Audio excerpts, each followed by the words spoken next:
Welcome to Leads and Leverage, Real Estate Team Leader Lounge, where success in real estate meets passion-driven leadership. I'm your host, Tyler Gibson. I'm an entrepreneur, real estate team leader, and investor, and I'm thrilled to have you join us in the ultimate hub for real estate excellence. In this exclusive lounge, we're diving deep into strategies, tactics, and stories that fuel the success of real estate teams. Whether you're a seasoned pro looking to take your leadership skills to new heights or an aspiring entrepreneur ready to build your own powerhouse team, this podcast is your go-to resource for insider insights and actionable advice. Get ready to hear from top experts, industry pioneers, and real-world achievers who are making waves in the real estate world. We'll explore the best practices, share invaluable lessons learned, and equip you with tools you need to thrive in today's competitive market. Welcome to the lounge where leaders are made and success is earned. Come on in to the Real Estate Team Leader Lounge. Hello and welcome to another episode of the Leads and Leverage podcast. I'm your host, Tyler Gibson. With me today is Andrea Blum. Thank you so much for being here with me today, Andrea. Thank you for having me. Yeah, it's so nice to have you here. Over 10 years being in the top 1% of agents in Toronto. I'm looking forward to learning, how you got there. Tell me, how did you get started? My story is probably not as glamorous as people may think. I moved here in Canada, in Toronto from Romania as a new immigrant. And everything that I've done back home didn't hold much value here. So you kind of start from scratch. So I was 27 at the time. And I had a kid on my hip. So time-wise, I had to figure out a job that would allow me to drop the kid, pick up the kid. Not glamorous at all. I just Googled. I went home and I Googled and I said, what job can I do that will allow me not to have a boss, a 9 to 5, something that is flexible enough for me to be able to accommodate the kids' needs, but also in the same time, something that will allow me to control the narrative of my growth based on how much I would like to work and how much effort I put into. So it was as simple as that. I Googled, and a couple of times I keep Googling and real estate comes, and I said, maybe I should look into that. So that was pretty much it. Yeah. That's incredible. So you Googled, how do I find a job that'll give me time freedom and let me to, build whatever I want to build. And you come across real estate on several different searches. So you jump in. You pass the test first time, sign up with a broker, make a sale in, 60 days. Like how was that early? No, it's not that, again, it's not as easy as it seems. No. In Canada, we are hyper regulated. So it's almost like a college that you need to go through. Wow. So I had to borrow money to actually complete the college. I don't know why they call it a college, but I thought it was just, anyway.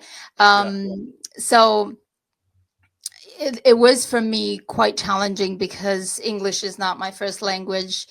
And the course had a lot of technical words that I had absolutely no clue what they meant. Like I remember, reading common words in real estate related to home construction, and I had no clue what they're talking about. So I find it, for me, it was difficult. On top of that, I'm dyslexic.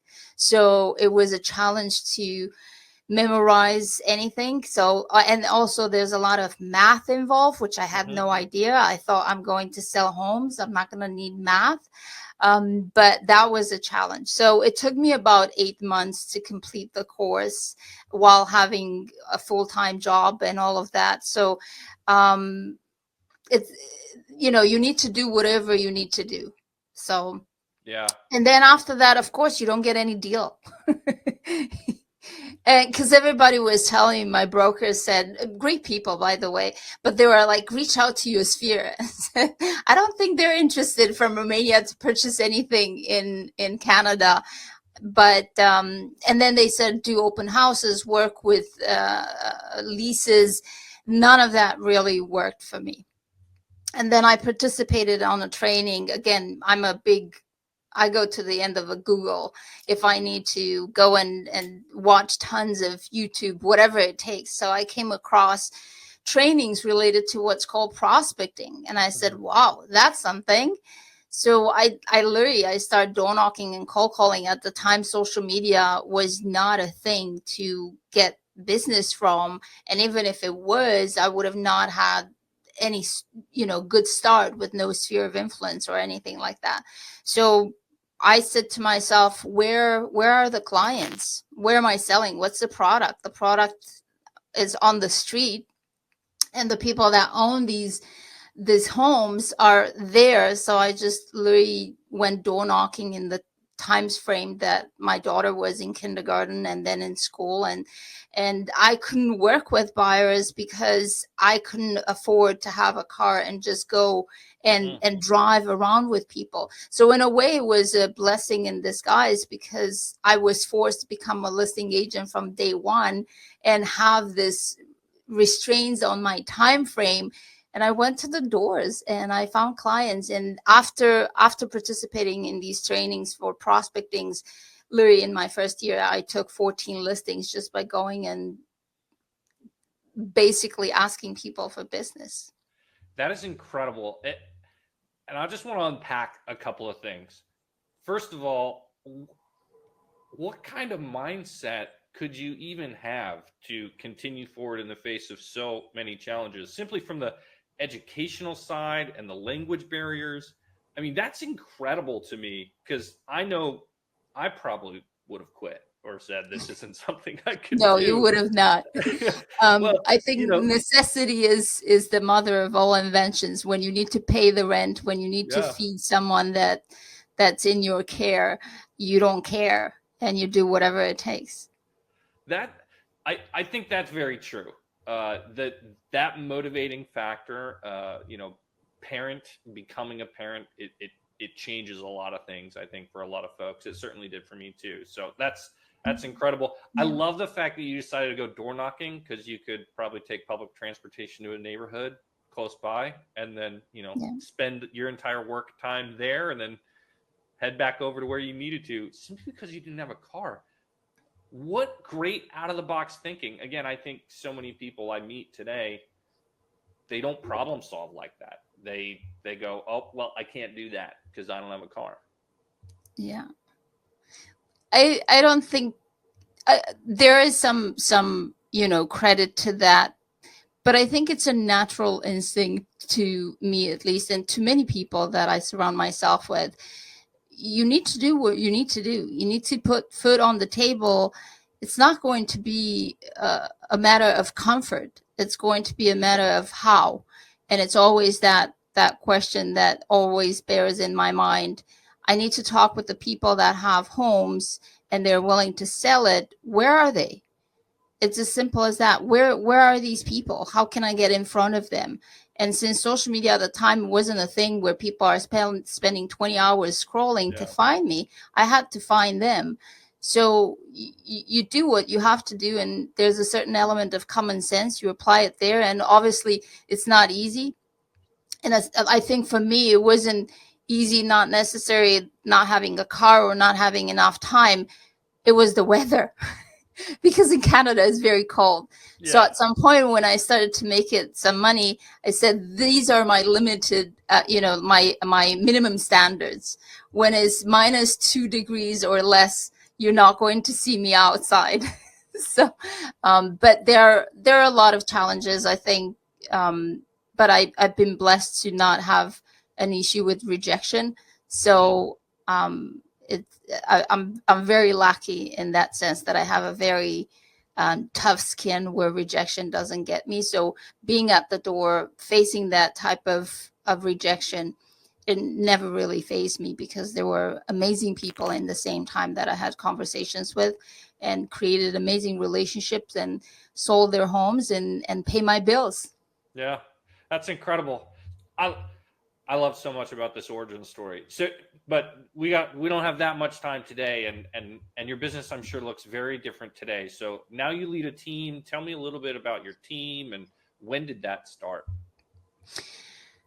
Well, I've started teams a couple of times. After my first year, I started the first team by hiring one of my past clients, and I had no skills whatsoever, uh, like completely. And I'm a 98 driver, which means whatever it's in my mind, I'm going to just say it to you, and you are probably not going to have much nurturing skills to listen to your excuses. So So bedside manner is not great. that's not leadership. Yeah. Put it this way. So it took me a while to learn these skills and understand that people function in different ways and they have different personality styles and they're equally valuable and equally successful. But I only knew my style. So after 3 months of not making it work for my teammate, basically he quit real estate altogether, and that was my first time and a complete fiasco. And then years later I started a team, and we grew quite large. At some point, the biggest that we've been, we were 12.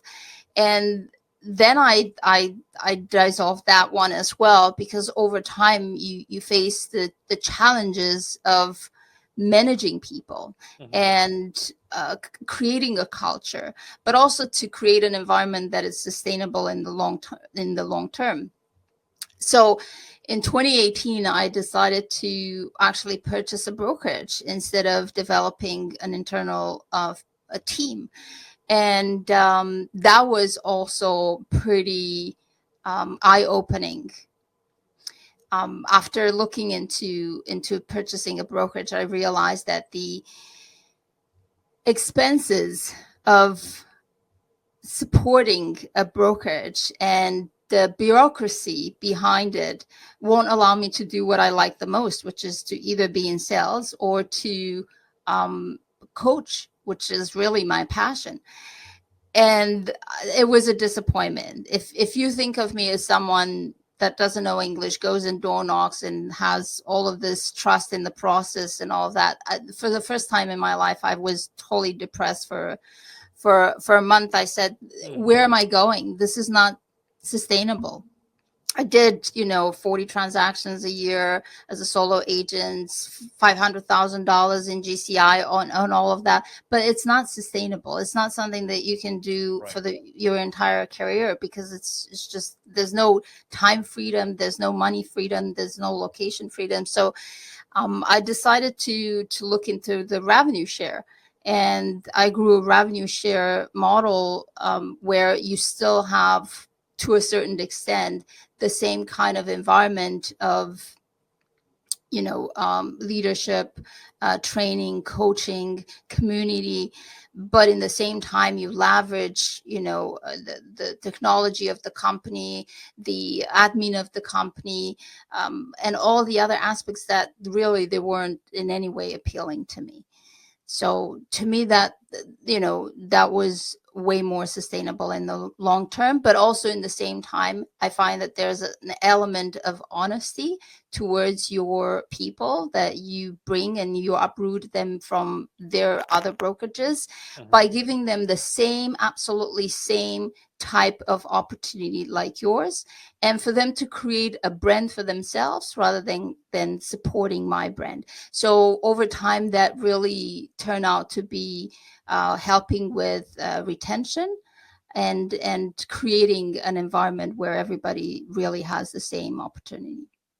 That's incredible. So did you move the brokerage that you had purchased to? I end up not purchasing the Okay. brokerage in the end. I was in a contract. We decided to let go, and I moved. Yes, yeah, just Gotcha. with my team. Yeah. You moved with your team. And how did that go? Moving your whole team, was there some attrition in that process? Yes. Yeah. Okay. It's Yeah, I it's mean, I it's assume pretty you lose normal. some folks. Yeah.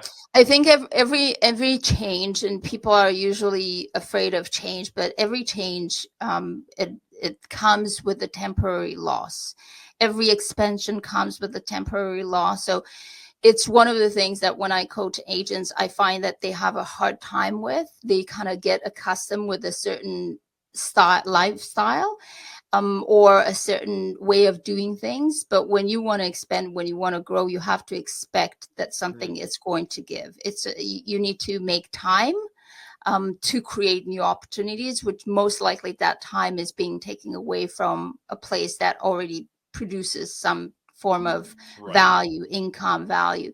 So, of course, it always comes with a temporary, setback. But I'm kind of used with that. I feel like if I stay too long in one place without actually growing, something it's wrong. Well, when you So tore it down and rebuilt it a couple of times, you don't really worry about tearing it down yes, one more time if you feel like that's yes, the actual best thing for yeah, you. That's yeah. incredible. So, did you move to the revenue share model? Did you kind of dissolve the team altogether and just say, "Hey, I'm going to coach you now, but you're basically independent agents," or are I you still didn't generating altogether. leads and giving them out like Yeah, referrals, or what does that look like today? I didn't dissolve it, all of it. Mm, We're still five of us as of right now. It started to have a different kind of business model, where before, the model of, hey, come on board, I provide you with leads and so on. It was more about keeping the ones that they work independent, mhm. and they would like to be under the umbrella of a certain brand, and they're comfortable with that, rather than just basically building. My experience with teams is that you either have a mighty small team that it's profitable and everybody's happy and you can have them for a long time, or you go into building a mega team, which is a completely different business model. It's almost like, if you're thinking of real estate, has nothing to do with real estate. It's just the business of managing people that produce, through service, they produce income, which I wasn't going to go that route. And not that they're not profitable, not many of them are not profitable for a very, very long time because of the nature of the business. But my idea was to focus on the revenue share growth, while my small mighty team will take care of the sales. That's great. I love that. So, um, let's talk about leads. Let's talk about leverage because those are my two favorite things. What kind of leverage have you implemented into your business today that lets you, I mean, aside from having those five people, are there any specific tools, technologies, or, hires outside of like agents that gave you just so much more Yeah. leverage? I think, you're touching on something that is probably one of the number one issues in the business plan of agents that I coach. There's no leverage at all, from systems to people to time to anything. So I'm a huge believer in leveraging everything, and usually it's either by delegating or leveraging, so one or the other. I prefer delegating because it does not involve you at all. Leveraging, to a certain extent, it's still you kind of being part of the process. But to answer your question, we leverage at many, many different levels. Everything, what I do with my coaching clients, we make a list of all of your personal activities on a daily basis and all of your professional ones, and we rate them. And also we decide, is this something that you can leverage, is it something that you can delegate, or if none of these two are available, then we create a plan of action to get there as fast as possible. And the first thing that happens is you leverage people and companies, and that would be leveraging anything that's not money making activities for real estate agents should not be touched by an agent. And it's tough because when you start a business from scratch, you really wear all the hats. And to delegate, it means that you're going to have to pay someone to do that for you. And most of the time, you do it faster, better than someone that you can train to do it. And it's tough when you're going to be to that point that not only that they're doing slower, but they're not doing it as good as me, and I need to pay them. So leveraging to people and companies. For example, I see so many agents putting their for sale sign on the listing and take a picture and put it on social media. That's fantastic. You can still leverage that sale without actually being physically there. Somebody should do that while you're actually doing some money making activities. But it's exciting. It's the part that gives a little bit of a satisfaction. So they're spending a lot of time there. So first of all, we start, like, as a solo agent, I start leveraging any activity that shouldn't be mine. And then as I grew, initially I thought I need an assistant, which looking back, I don't recommend anybody to start with that. Hmm. And the Where, reason why, yeah, go ahead. so I'd love to know the reason why, but I also would like to know, where would you suggest somebody start? So here's my theory behind it. There's no right or wrong. It's about what kind of business model you have. Okay. If you're in a market where there's a lot of inventory that moves quite frequently, which means you're going to close a lot of transactions, usually at a lower price point, what's called transaction coordinator may be something that you need, because you need to get that time back. However, if you're in a market where there's a higher price range but less turnover, the chances are that what you need is more opportunities. So assessing your business and where you actually work would help you to understand what your first hires should be. In my case, I was in an area with a higher price range and very little turnover. So they're teaching you, get a transaction coordinator, get an assistant, when in fact that really took money out of my pocket from day one without creating new business. It did give me some time back, but it didn't really give me business. So what I needed was more opportunities. I had enough time to prospect. I had enough time to do the little admin that was needed. So looking back, I would assess that and say, you need an ISA. If you spend 3 hours a day producing appointments and leads, how about someone that sits on the chair and actually does that 8 hours a day for you? That's something that brings in immediately opportunities to close transactions. Most likely it's going to cost you more than an admin, but it also brings in business rather than just taking out money.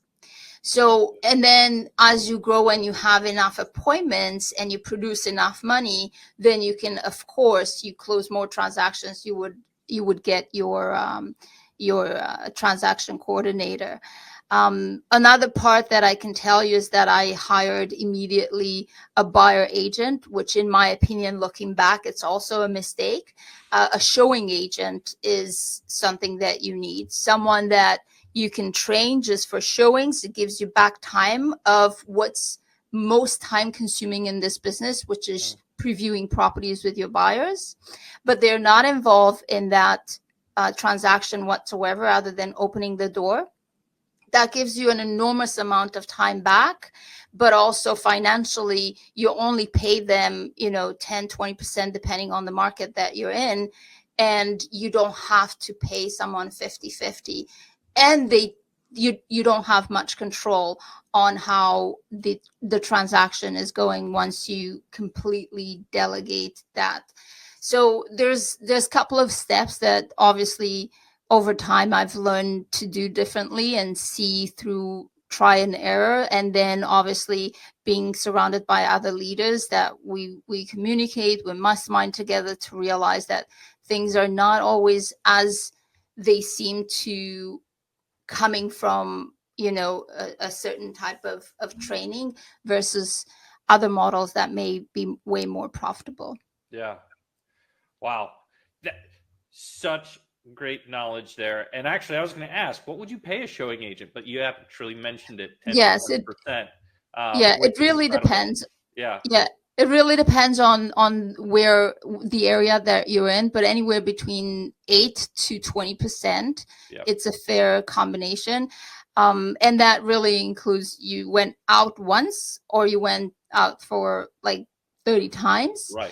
But in the same time, they're not communicating with the clients. They're not negotiating. They're not doing anything other than just basically they're trusted drivers. And what I always recommend is that you must train them. You must go with them so they can see the style, but also train them on a feedback. Because if they go and they're not uploading the feedback properly, then it's not something that would really help you. But they're great showing agents that then they graduate into being buyer agents, and most likely some of them would graduate of being listing agents later on. Yeah. So I know that we're taking up almost all the time. So last question real quick. Sure. Leads, favorite lead source today that's working today? My favorite lead source are actually two of them. Still farming, if you want to become a listing agent, is probably the easiest way to get sellers leads, because I'm not interested in buyer leads, and social media. So between these two, these are the most consistent and repeatable in a very easy manner at some point, depending on your implementations and systems and processes, automation that would allow you to keep nurturing these two areas. Yeah. Awesome. Well, Andrea, thank you so much for spending this time with us today. What's one piece of advice you would give somebody that's thinking about starting a team or just started a team? I think it's an advice that I give to all agents, regardless if you're solo, team, you want to open a brokerage, downline, anything. Emotional regulation. It's the number one skill that you will need in this business. Okay, I love that. That's a first for us here. Emotional regulation, but it's probably where everyone should start. So absolutely, there's no process or system or anything that would really help you. Knowledge, training, nothing would help you if you don't start with emotional regulation. That's incredible. Awesome. Thank you so much. Pleasure. If people want to get a hold of you, what's the best way for them to get in contact with you? I'm always on Instagram. That's my love language. So it's _Andrea Blum. You can find me there. You can always shoot me an email. But the chances are that if you text me on Instagram, I'm going to respond to you. Yeah, much faster. Awesome. Well, thank you so much. And Pleasure. Thank you, everyone, for tuning in today. We hope to catch you next time here on the Leads and Leverage podcast. Thank you for having me. And that's a wrap for today's episode of Leads and Leverage. I hope you found our conversation insightful and actionable. Remember, success in real estate is not just about transactions. It's about the relationships you build, the teams you lead, and the impact you make in the lives of others. If you enjoyed today's episode and want to stay connected with our community of real estate leaders and entrepreneurs, be sure to subscribe to the podcast and leave us a review. Your feedback helps us bring you more valuable content and guests. Don't forget to visit our website, gpghome.com/leads and leverage for additional resources, show notes, and exclusive updates. You can also follow me on Instagram at @real_Tyler Gibson to join the conversation and connect with like-minded individuals. See you next week.